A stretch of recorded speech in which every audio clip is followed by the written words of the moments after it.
Friends, welcome to Learning Concepts, where we learn the concepts of electrical engineering in a simple and interesting way. Hi, this is Kanai Kumar, and today we'll learn a very important topic of a three-phase induction motor, that is the concept of slip. Good morning दोस्तों, जैसे कि हम लोग continue करेंगे आज अपने subject that is three phase induction motor में, और आज हम लोग एक बहुत ही इंपॉर्टेंट और छोटा सा पॉइंट हम लोग पढ़ेंगे, that is the concept of slip. ये जो स्लिप है ये एक इंडक्शन मोटर के लिए बहुत ज़्यादा मायने रखता है, और इसके आधार पे ही इंडक्शन मोटर का जो भी कैरेक्टरिस्टिक्स है, चाहे वो ईएमएफ हो, करंट हो, फ्रीक्वेंसी हो या टॉर्क हो, ये बहुत ज़्यादा डिपेंडेंट करता है. और स्लिप के कॉन्सेप्ट पे ही बहुत सारा क्वेश्चंस आपके एग्जामिनेशन में पूछे जाते हैं, चाहे वो कॉम्पिटिटिव एग्जाम्स हो, वाइवा हो या सेमेस्टर्स एग्जाम हो. तो इसीलिए आपसे रिक्वेस्ट है कि वीडियो को बहुत ही ध्यानपूर्वक देखें और अच्छे से देखें और अंत तक जरूर देखें, क्योंकि मैं वीडियो के बीच में और लास्ट में बताऊंगा कि किस तरह का क्वेश्चन इसमें से आते हैं और कहाँ कहाँ बच्चे मिस्टेक्स करते हैं इस स्लिप के न्यूमेरिकल्स में या स्लिप के कॉन्सेप्ट को समझने में. ठीक है, तो चलिए स्टार्ट करते हैं आज का video. That is the concept of slip. तो स्लिप है क्या? तो सबसे पहले हम लोग बात करते हैं एक इंडक्शन मोटर के फिनोमेना की, जो हम लोग अभी तक पढ़े हैं. तो जब एक थ्री फेज इंडक्शन मोटर में हम लोग थ्री फेज सप्लाई दे रहे हैं तो क्या हो रहा है, आपका एक आरएमएफ प्रोड्यूस हो रहा है, एक आरएमएफ आपका प्रोड्यूस हो रहा है, और ये आरएमएफ आपका एयर गैप में मूव कर रहा है एट अ सिंक्रोनस स्पीड. वो क्या हो रहा है, सिंक्रोनस स्पीड पे मूव कर रहा है. ठीक है, नाउ जब एक इंडक्शन मोटर में दो पार्ट्स होंगे, स्टेटर और रोटर. तो स्टेटर में जैसे सप्लाई दिए आरएमएफ आपका घूमने लगा. अब ये जो रोटेटिंग मैग्नेटिक फील्ड है ये क्या करेगा, आपका जो रोटर कंडक्टर है जो इंडक्शन मोटर के बीच में मौजूद है उसके साथ लिंक करेगा. ठीक है, तो this will link with the rotor conductors, और जैसे ही लिंक करेगा वहां पर एक ईएमएफ इंड्यूस होगा. वहां पर क्या होगा, एक ईएमएफ इंड्यूस होगा, क्योंकि यहाँ पर फ्लक्स क्या है, मूविंग है, कंडक्टर स्टेशनरी है, तो रिलेटिव मोशन होगा और फ्लक्स आपका लिंक करेगा कंडक्टर्स के साथ. अब सिंस रोटर कंडक्टर हमेशा शॉर्ट सर्किटेड होता है तो इसीलिए रोटर में एक करंट भी आपका फ्लो करना शुरू करेगा. ठीक है, तो अब ये कंडीशन कैसा स्टैंड अप करता है कि यहाँ पर रोटर में क्या है, कंडक्टर है, उसमें क्या हो रहा है, करंट फ्लो हो रहा है, और ये कहाँ प्लेस है, एक मैग्नेटिक फील्ड में. That means whenever a current carrying conductor is placed in a magnetic field, वहाँ पर क्या होता है, एक फोर्स या टॉर्क जनरेट होता है. तो यहाँ पर भी कंडक्टर में क्या होगा, एक टॉर्क जनरेट होगा, जिसकी वजह से क्या होगा, रोटर आपका घूमने लगेगा. ठीक है, नाउ ये जो रोटेशन होगा इसका डायरेक्शन भी वही होगा जिस डायरेक्शन में आपका टॉर्क होगा, और टॉर्क का डायरेक्शन आपका डिपेंड करेगा कि किस डायरेक्शन में आपका आरएमएफ रोटेट कर रहा है. दैट मीन्स हम लोग कह सकते हैं कि जिस डायरेक्शन में आपका आरएमएफ रोटेट करेगा that will be the direction of the rotation of the rotor, या that will be the direction of the rotation of the induction motor. तो जिस डायरेक्शन में आपका आरएमएफ रोटेट करेगा उसी डायरेक्शन में आपका इंडक्शन मोटर भी रोटेट करेगा. अब यहाँ पर देखिए कि आरएमएफ तो आपका रोटेट कर रहा है, उसमें आपका किसी तरह का कोई मतलब रोटेशनल लॉसेस नहीं है. ठीक है, वो अपना आराम से आपका क्या हो रहा है कि आपका एयर गैप में रोटेट कर रहा है. लेकिन ये रोटर जो रोटेट कर रहा है वो आरएमएफ की वजह से रोटेट कर रहा है. जैसे ही आरएमएफ आपका एयर गैप में रोटेट करेगा तो एयर की रिलक्टेंस की वजह से वहाँ पर क्या होगा, फ्लक्स का लॉस होगा. ठीक है, सबसे पहले क्या होगा, फ्लक्स का लॉस होगा.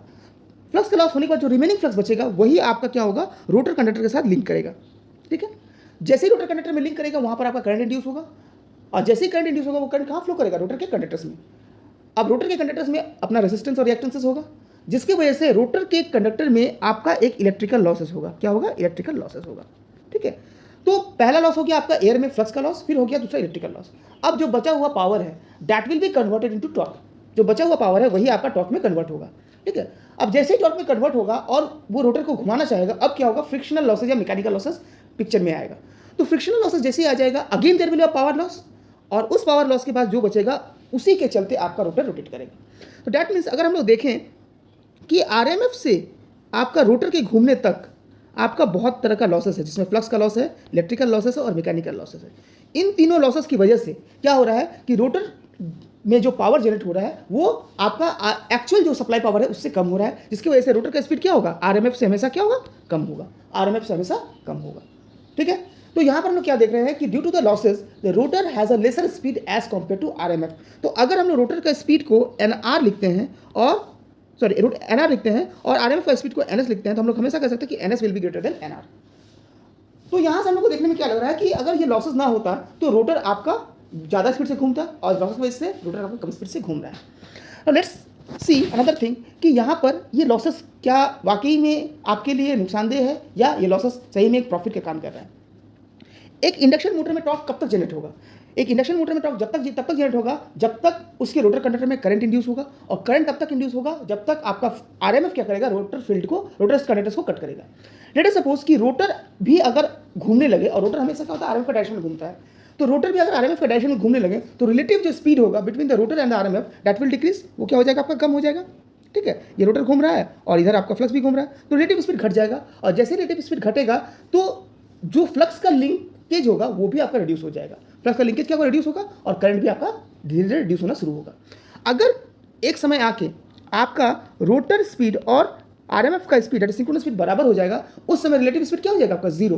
That means in this case rotor में आपका जो फील्ड है वो कट नहीं करेगा, क्योंकि आर्बिट्रली यहाँ पर क्या है, rotor is stationary as compare to the field के कंपैरिजन में रोटर यहाँ पर स्टेशनरी है, क्योंकि दोनों सेम स्पीड से घूम रहा है, सेम डायरेक्शन में घूम रहा है, इसलिए दोनों को अगर एक दूसरे के कंपैरिजन में देखेंगे तो एक दूसरे के कंपैरिजन में दोनों स्टेशनरी है, और इसलिए इस कंडीशन में कोई भी फील्ड कट नहीं होगा, तो कोई करंट इंड्यूस नहीं होगा, और कोई करंट नहीं होगा तो कोई टॉर्क नहीं होगा, और टॉर्क नहीं होगा तो मोटर आपका नहीं घूमेगा।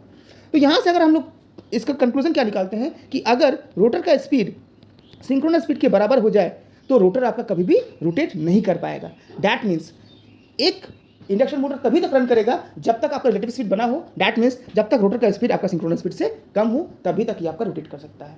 ठीक है, तो एक इंडक्शन मोटर का थ्योरेटिकली मैक्सिमम स्पीड कितना हो सकता है, सिंक्रोनस स्पीड के बराबर, क्योंकि वहीं पर जाके आपका मोटर रुक जाएगा, उससे ज़्यादा होने का सवाल ही नहीं होता है। तो the maximum permissible speed of a induction motor is the synchronous speed.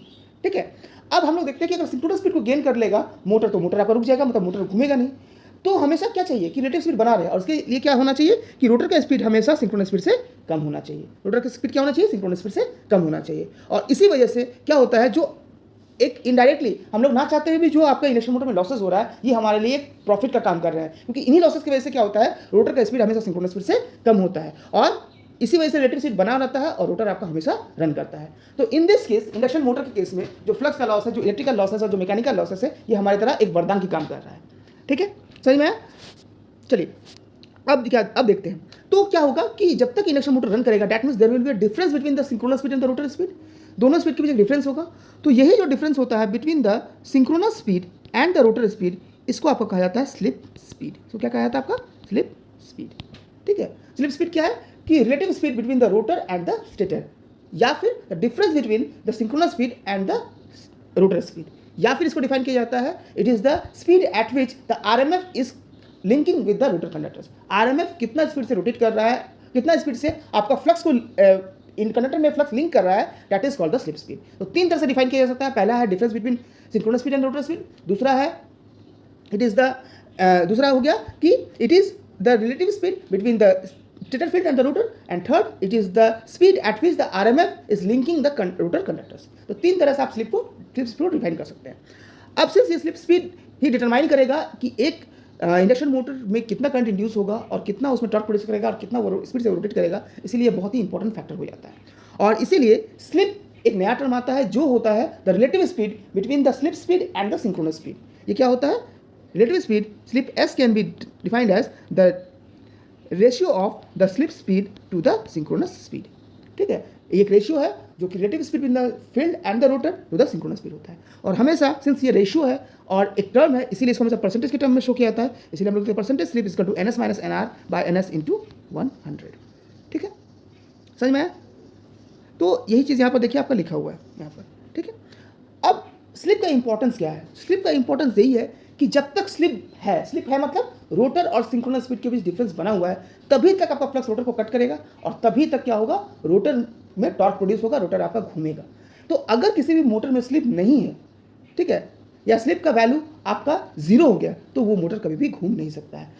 और स्लिप का वैल्यू जैसे जैसे वेरी करेगा उसी के हिसाब से आपका इंड्यूस करंट भी वेरी करेगा, उसके हिसाब से टॉर्क भी वेरी करेगा, और उसके हिसाब से आपका रोटर का स्पीड भी वेरी करेगा। और इसीलिए जो स्लिप है भले ही बहुत ही छोटा टर्म है, लेकिन ये इंडक्शन मोटर के सारे पैरामीटर्स को डिटरमाइन करने में मदद करता है, और सारा जो पैरामीटर्स होता है इसी स्लिप पे आपका डिपेंड करता है। ठीक है, तो अब देखते हैं कि स्लिप का रेंज क्या होगा, स्लिप कहाँ से कहाँ वेरी करेगा, स्लिप का वैल्यू क्या होगा। तो अगर हम देखते हैं कि एक इंडक्शन मोटर का मिनिमम स्पीड कितना हो सकता है, एक इंडक्शन मोटर का, अब यहाँ पर जो स्पीड की बात करेंगे हम लोग, that will be the physical speed of the motor. Physical speed मतलब उसके रोटर का स्पीड। ठीक है, इंडक्शन मोटर में दो चीज़ भले ही घूम रहा है, आरएमएफ भी घूम रहा है और रोटर भी घूम रहा है, लेकिन फिजिकली जो इंडक्शन मोटर का स्पीड होता है वो किसका होगा, जिस चीज़ को हम लोग देख सकते हैं। दैट इज हम लोग यहाँ पर क्या देखेंगे, रोटर का रोटेशन देखेंगे, फील्ड का रोटेशन तो हमें फिजिकली दिखेगा नहीं। तो इसीलिए हमेशा याद रखिएगा इंडक्शन मोटर का स्पीड कभी भी बोला जाता है तो that indicates the speed of the rotor, वो हमेशा रोटर के स्पीड को डिटरमाइन करता है। तो एक इंडक्शन मोटर या उसके रोटर का मैक्सिमम मिनिमम स्पीड कितना हो सकता है, मिनिमम स्पीड कितना होगा, 0, जब वो घूमेगा ही नहीं वही मिनिमम स्पीड है। तो इस केस में स्लिप का वैल्यू कितना होगा, इस केस में स्लिप का वैल्यू निकालते हैं तो एस इज इक्वल टू होता है N S minus N R by N S, that is N S by N S minus zero, that is equal to 1। तो स्लिप का वैल्यू जब रोटर स्पीड 0 है तो स्लिप का वैल्यू कितना है, 1 है। ठीक है, अब देखते हैं जब रोटर स्पीड मैक्सिमम होगा तो स्लिप का वैल्यू कितना होगा। तो रोटर स्पीड मैक्सिमम कितना हो सकता है, अभी हम लोग देखें कि रोटर का मैक्सिमम स्पीड कितना हो सकता है, एन एस के बराबर होता है, that is R M F के बराबर। तो वहाँ पर स्लिप का वैल्यू क्या होगा, N S minus N S by N S, that is equal to 0, that is equal to 0। ठीक है, तो इन दोनों इक्वेशन हम ये देख सकते हैं कि स्लिप का जो मिनिमम वैल्यू है वो 0 होगा और मैक्सिमम वैल्यू कितना होगा, 1 होगा। तो स्लिप जो होगा हमेशा 0 से 1 के बीच लाई करेगा, हमेशा 0 से 1 के बीच लाई करेगा। अगर स्लिप का वैल्यू 0 है दैट मीन्स इंडक्शन मोटर में जो रोटर का स्पीड है वो सिंक्रोनस स्पीड के बराबर है और मोटर आपका अभी रुक जाएगा। ठीक है, और स्लिप का वैल्यू 1 है मतलब ये स्टार्टिंग कंडीशन, स्टैंडस्टिल कंडीशन है, अभी भी आपका रोटर रोटेट नहीं कर रहा है, it is just starting rotate, मतलब अभी जस्ट मूव करना स्टार्ट कर रहा है। तो स्लिप का वैल्यू 0 है तब भी आपका रोटर रुकेगा और स्लिप का वैल्यू 1 है तब भी आपका रोटर स्टेशनरी रहेगा। लेकिन दोनों कंडीशन में फर्क क्या है कि जो स्लिप का वैल्यू जब 1 होगा ये स्टार्टिंग कंडीशन है, स्टार्टिंग मतलब मोटर अभी जस्ट स्टार्ट हो रहा है, हम सप्लाई दे रहे हैं और मोटर स्टार्ट होना शुरू हो रहा है। और स्लिप का वैल्यू 0 का मतलब क्या है कि मोटर अपना मैक्सिमम स्पीड को गेन कर लिया है और यहाँ पर क्या हो रहा है, अब क्या हो रहा है कि मोटर अब धीरे धीरे रुकने वाला है और स्टॉप कर जाएगा। तो this is the value of slip 0। तो अगर एक मोटर का रनिंग कंडीशन को डिटरमाइन करना है तो उसमें स्लिप का वैल्यू कहाँ तक लाई करेगा, 0 से 1 तक लाई करेगा, that means it will be always between 0 to 1। समझ में आया? तो स्लिप का वैल्यू 0 मतलब वो मैक्सिमम कंडीशन है, स्लिप का वैल्यू 1 मतलब वो मिनिमम कंडीशन है, दैट इज स्टैंडस्टिल कंडीशन, और स्लिप का वैल्यू 0 मतलब एब्सोल्यूट रनिंग कंडीशन जहाँ पर आपका रोटर स्पीड सिंक्रोनस स्पीड के बराबर हो जाएगा। ठीक है, चलिए अब हम देखते हैं कि रोटर में जो ईएमएफ इंड्यूस हुआ, रोटर में जो ईएमएफ इंड्यूस हुआ तो वो भी साइनसॉइडल होगा, तो उसका फ्रीक्वेंसी कितना होगा, उसका फ्रीक्वेंसी कितना होगा, क्या वो कांस्टेंट होगा, वैरी करेगा, अगर वैरी करेगा तो किस चीज़ पे वो डिपेंड करेगा। ठीक है, तो यहाँ पर हम लोग देख रहे हैं रोटर फ्रीक्वेंसी। ठीक है, तो रोटर में जो ईएमएफ इंड्यूस होगा वो ऑब्वियसली डिपेंड करेगा कितना स्पीड से आपका फील्ड जो है आपका रोटर कंडक्टर को कट कर रहा है, ये हम लोग अभी देखें, और ये डिपेंड करेगा between with the slip speed, और ये किस पे डिपेंड करेगा, स्लिप के स्पीड पे। तो मान लेते हैं कि यहाँ पर लेट अस सपोज कि यहाँ पर जो रोटर का स्पीड है वो n है और आरएमएफ का स्पीड क्या है, ns है, मान लेते हैं स्लिप s है, p total number of poles है। ठीक है, अब जिस स्पीड से आपका रोटर कंडक्टर्स को आपका आरएमएफ कट करेगा वो कितना हो जाएगा, that is relative speed, slip speed, that is ns minus n। ठीक है, ns माइनस n। और हम जानते हैं कि एक रोटेशन में एक बार जब रोटेट करता है आरएमएफ तो कितना साइकिल्स बनाता है, that is equal to p/2, that is total number of poles divided by 2। क्यों, क्योंकि एक पेयर ऑफ पोल्स, एक नॉर्थ और साउथ मिलकर आपका एक कंप्लीट साइकिल बनाएगा। तो एक बार रोटेट किया तो जितना पोल्स होगा उसका हाफ साइकिल बनेगा, 2 पोल्स के लिए 1 साइकिल, तो p पोल्स के लिए p/2 cycles, that means number of cycles per revolution will be equal to p/2। ठीक है, अब अगर हम लोग रोटर का फ्रीक्वेंसी, रोटर ईएमएफ का फ्रीक्वेंसी निकालते तो फ्रीक्वेंसी इज इक्वल टू क्या होता है, total number of cycles divided by time taken, total number of cycles divided by time taken. ठीक है, अब स्पीड क्या है, ns minus n RPM, that is ns minus n RPM rotate कर रहा है ये 60 सेकेंड में। तो एक रोटेशन कितना बार में करेगा, 60 by ns minus N R time में। ठीक है, तो this is the time 60 by ns minus n। तो फ्रीक्वेंसी क्या हो जाएगा, number of cycles per unit time.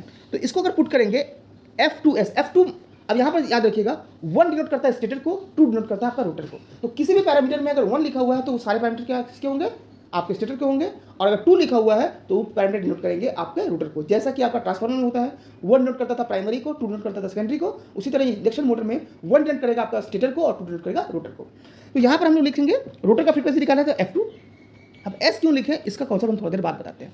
ठीक है, तो F2 is equal to frequency is equal to number of cycles per unit time. तो क्या हो जाएगा आपका p/2 by 60 by ns minus n।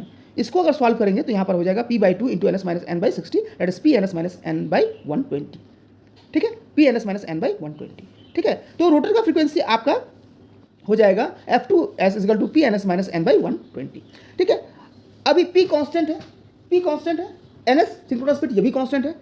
तो अगर इस इक्वेशन का एनालिसिस करेंगे तो हम देखेंगे कि रोटर का जो फ्रीक्वेंसी होगा वो डिपेंड करेगा रोटर के स्पीड पे, दैट इज n, क्योंकि यहाँ पर यही टर्म आपका वैरी कर रहा है।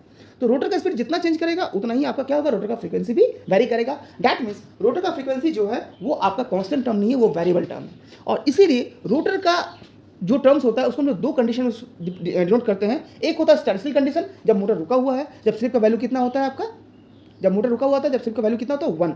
और एक कंडीशन जब स्लिप 0 से 1 के बीच लाई करता है और मोटर आपका रोटेट करता है। इसीलिए रोटर में जब रनिंग कंडीशन को हम शो करते हैं तो वहाँ पर हम लोग लिखते हैं F2S, that means it is running at a slip of S। और अगर सिर्फ F2 लिखते दैट मीन्स मोटर अभी क्या है, स्टैंड स्टिल कंडीशन में काम कर रहा है, क्योंकि वहाँ पर S का वैल्यू कितना होता है, 1 होता है। तो हमेशा याद रखिए कि रोटर का अगर कोई भी इक्वेशन हो वहाँ पर 2 के साथ S लिखा हुआ है तो वो रनिंग कंडीशन को डिनोट कर रहा है, और सिर्फ अगर 2 लिखा हुआ है तो वो स्टैंड स्टिल कंडीशन को डिनोट कर रहा है। इसके रिवर्स आपका स्टेटर में एक ही कंडीशन होता है, that is stand still condition, क्योंकि स्टेटर कभी भी घूमता नहीं है, इसीलिए वहाँ पर 1S का कॉन्सेप्ट नहीं आता। वहाँ पर जो भी टर्म्स होता है वो 1 के टर्म्स में लिखा जाता है, that is F1, E1, V1 इसी तरह से लिखा जाएगा। लेकिन रोटर सिर्फ 2 कंडीशन में रहेगा, इसलिए हमेशा 2 टर्म्स में लिखा जाएगा, 2 and 2S। ठीक है, तो यहाँ पर हम लोग जनरली F2S बराबर क्या हो जाएगा, PNS माइनस N बाई 120। अब हम देखते हैं कि रोटर का फ्रीक्वेंसी होगा कितना। तो सबसे पहले बात करते हैं कि स्टैंड स्टिल कंडीशन में जब मेरा मोटर रुका हुआ है, तो जब रोटर रुका हुआ है उस समय N का वैल्यू कितना होता है, 0। तो उस समय में अगर हम यहाँ पर N का वैल्यू 0 पुट करेंगे तो F2 will be equal to PNS minus 0 by 120, that is PNS by 120 that is equal to F। That means stand still condition में रोटर का फ्रीक्वेंसी क्या होता है, सप्लाई फ्रीक्वेंसी के बराबर होता है। इसके बाद जब रोटर आपका घूमना स्टार्ट करेगा उस समय क्या होगा, धीरे धीरे एन का स्पीड बढ़ेगा, एन का स्पीड बढ़ेगा तो ये वाला टर्म रिड्यूस होगा, मतलब फ्रीक्वेंसी भी आपका क्या हो जाएगा, रिड्यूस हो जाएगा। तो रोटर का फ्रीक्वेंसी क्या होता है, स्टार्टिंग में बहुत ज़्यादा होता है और बाद में धीरे धीरे आपका रिड्यूस होना शुरू होता है। ठीक है, तो ये आपका किस पे डिपेंड करेगा, ये डिपेंड करेगा आपका स्लिप पे, ये डिपेंड करेगा आपका स्लिप पे। तो अगर यहाँ पर हम देखते हैं, अगर F2S, इसी इक्वेशन को हम फिर से हम यहाँ पर एनालिसिस करते हैं, देखिए ये वाला, इसको अगर आगे लिखते हैं तो लिख सकते हैं P by 120 into NS minus N by NS लिख सकते हैं, इंटू NS लिख सकते हैं, NS ऊपर नीचे डिवाइड कर दिए। ठीक है, तो अगर दोनों को डिवाइड कर देंगे तो NS minus N by NS क्या हो जाता है, S हो जाता है। तो इसको लिख सकते हैं इसको लिख सकते हैं हम लोग F2S is equal to S into क्या हो जाएगा, S इंटू PNS बाई 120 हो गया। और PNS बाई 120 का वैल्यू कितना होता है, F, that is S equal to F। That means rotor frequency under any slip S is equal to slip multiplied by the stator frequency.